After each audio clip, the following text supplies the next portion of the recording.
Hello everyone, आप सभी कैसे हैं। आई होप आप सभी अपने घर में सुरक्षित होंगे और थोड़ी बहुत पढ़ाई कर रहे हो ना। चलिए, हमारा जो चैप्टर स्टार्ट हुआ था linear equation in two variable, उसको कंटिन्यू करेंगे।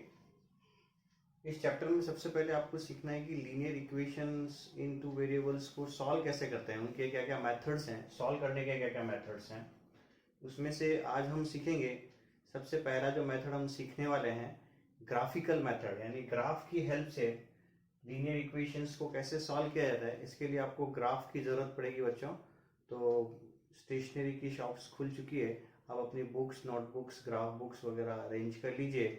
और आज जो मैं बताने जा रहा हूँ इस वीडियो में कि ग्राफ की हेल्प से हम कैसे सॉल्व करते हैं लीनियर इक्वेशंस को, इसको अच्छे से सीखिए। और आपकी कोई भी क्वेरीज हैं तो आप डायरेक्टली मेरे को सेंड करिए। यहाँ पर हमें दो इक्वेशंस दे रखी है। उसमें से पहली है x minus y plus one equal to zero और दूसरी है 3x plus two y minus 12 equal to zero. इनको ग्राफ की हेल्प से कैसे सॉल्व करना है ये सीखेंगे।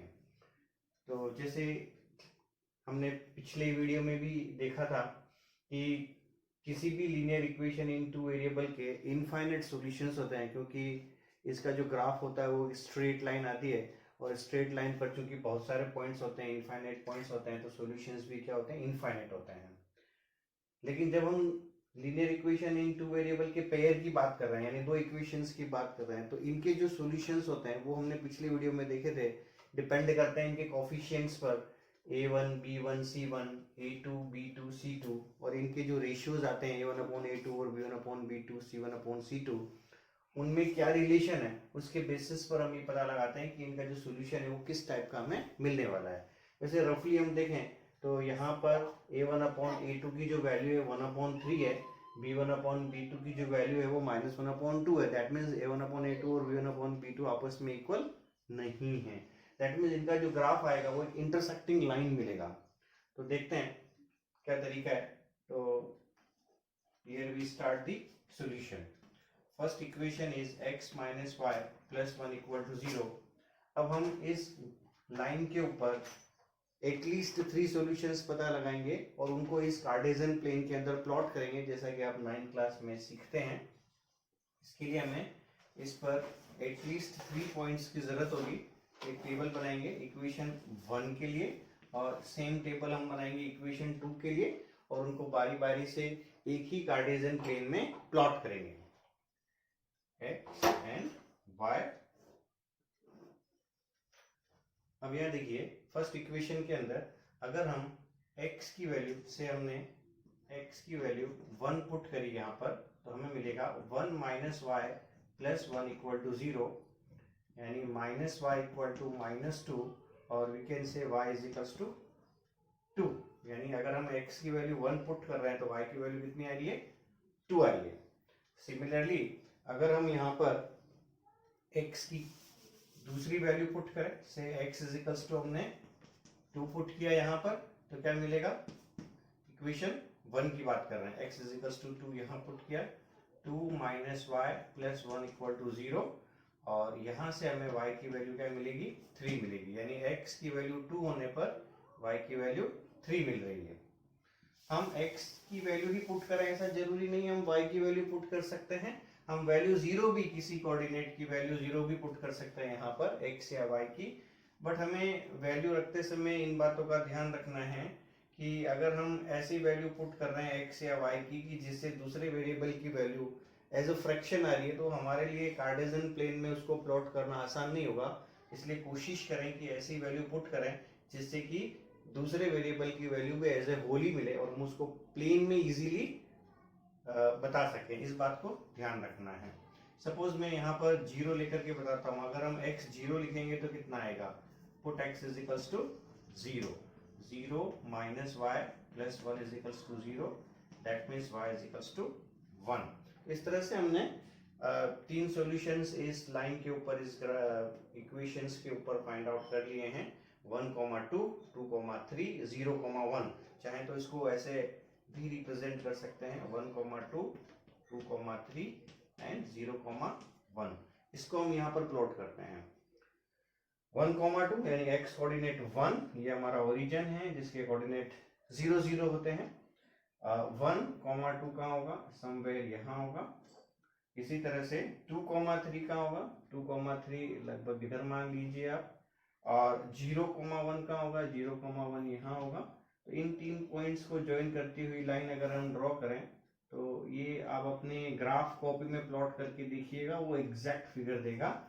और ये हमने किस लाइन का ग्राफ बनाया है, x minus y plus 1 equal to 0 का ग्राफ बनाया है। तो ये तो हो गया फर्स्ट लाइन के लिए, इसका ग्राफ हमने प्लॉट कर लिया। अब देखें ऐसे ही हम सेकंड इक्वेशन हमें दी गई है उसका ग्राफ भी इसी तरह से प्लॉट करते हैं। सेकंड इक्वेशन क्या दी गई है, 3x plus 2y minus 12 equal to 0। This is our second equation.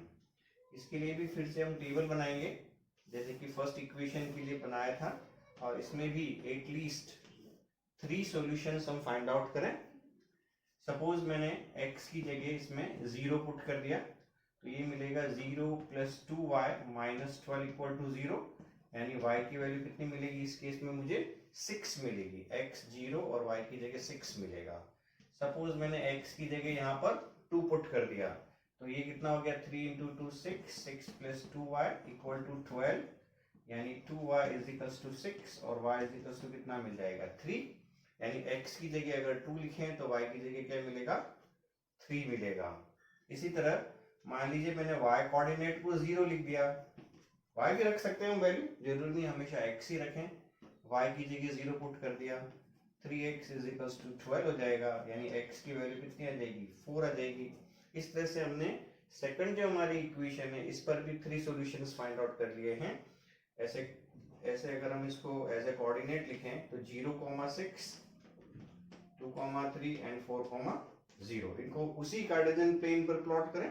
0,6 कहाँ होगा, 2 3 4 5, आपकी ग्राफ पेपर पर ये ज्यादा परफेक्टली बनेगा। 0,6 2,3 ये वाला पॉइंट ही है जो कि कॉमन है दोनों इक्वेशंस में, 4,0 और यहाँ पर हम 4,0 बता देते हैं। और हम देखेंगे कि ये जब आप स्केल से ज्वाइन करेंगे तो ये एक स्ट्रेट लाइन मिलेगी। और यहाँ हम लिख देते हैं कि ये किस लाइन को रिप्रेजेंट कर रहा है, 3x plus 2y minus 12 equal to 0 को रिप्रेजेंट कर रहा है। तो इस तरह से हम ये दोनों लाइंस का ग्राफ इस तरह से प्लॉट कर सकते हैं। और ये जो पॉइंट है जो कि इन दोनों लाइंस का एक कॉमन पॉइंट है, इसको हम कहेंगे common solution of the equation 1 and 2 which is x is equals to 2 y is equals to 3।